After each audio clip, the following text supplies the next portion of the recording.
Ayan na guys, yung aking adobong sitaw.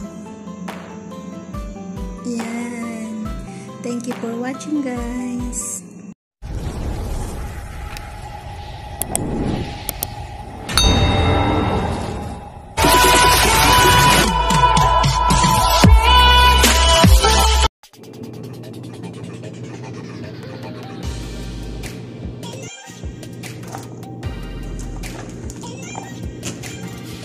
Ayan guys, magluluto ako ngayon ng adobong sitaw.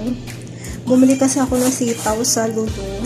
Sayang naman, nasisira na siya. Ayan ito yung price, 50 real. Kung masisira siya, ang katumbas nito sa Philippine money is 50 pesos. Yan. Lulutuin ko na siya ngayon kasi sayang kung masisira. Tapos, may hahalo kong talong. Ihalo ko na rin itong dalawang talong para hindi siya sayang. Hiwain natin. Yan guys. Naghiwa na rin ako ng talong. Sayang kasi, bili ko naman dito sa talong ay 2 real. Ayan. 2 real. 2 peraso. Ibig sabihin nasa 20 pesos. Ayan. Huhugasan natin siya. Tapos, hahaluan natin siya ng konting manok para may panlasa lang yung ating adobong sitaw yan. Lang, hugasan natin yung ating sitaw. Ayan, hiwa tayong sibuyas, bawang. Natin sibuyas, tsaka ito yung bawang. Nahiwa na natin siya. Sunod na natin hiwain yung manok. Magsasahog lang tayo ng konting manok para may lasa yung ating adobong sitaw. Bawal kasi dito ang baboy, kaya sahugan natin ng konting manok. Ayan. Ito yung manok. Ayan guys, hiniwa ko na yung manok. Lagyan natin sa plato. Tapos mamaya, prito natin. Gisa yan. Okay na siya. Mag-ano na tayo ngayon. Magluluto tayo ng adobong sitaw. Ayan guys, nag-init tayo ng mantika. Lagay natin yung bawang. Haluin lang natin siya hanggang mag-brown. Tapos sunod natin yung sibuyas.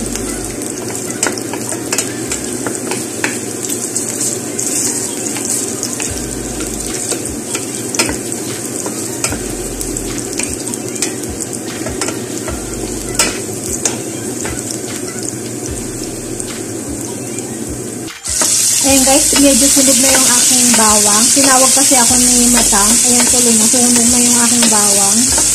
Sunod natin yung sibuyas. Nakita niyo yung bawang ko, medyo sunog na. Tinawag kasi ako ni Dracula. Ayan. Kasi sunod natin yung manok. Kaya dito guys, sa ibang bansa, bihira lang din kami makakain ng ganitong pagkain. Saka kasi masyadong sensitive ang mga ilong ng mga amo namin. Ayaw nila nang naaamoy yung pagkain. Yan.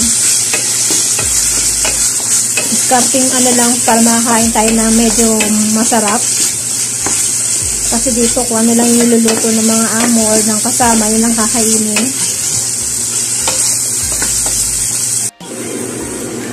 Yan guys. Dito lang natin yung manok.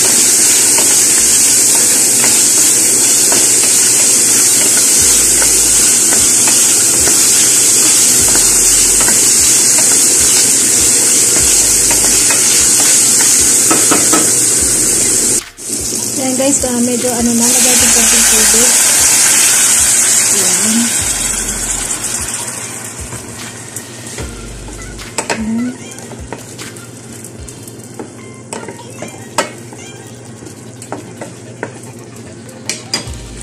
Tubig pa.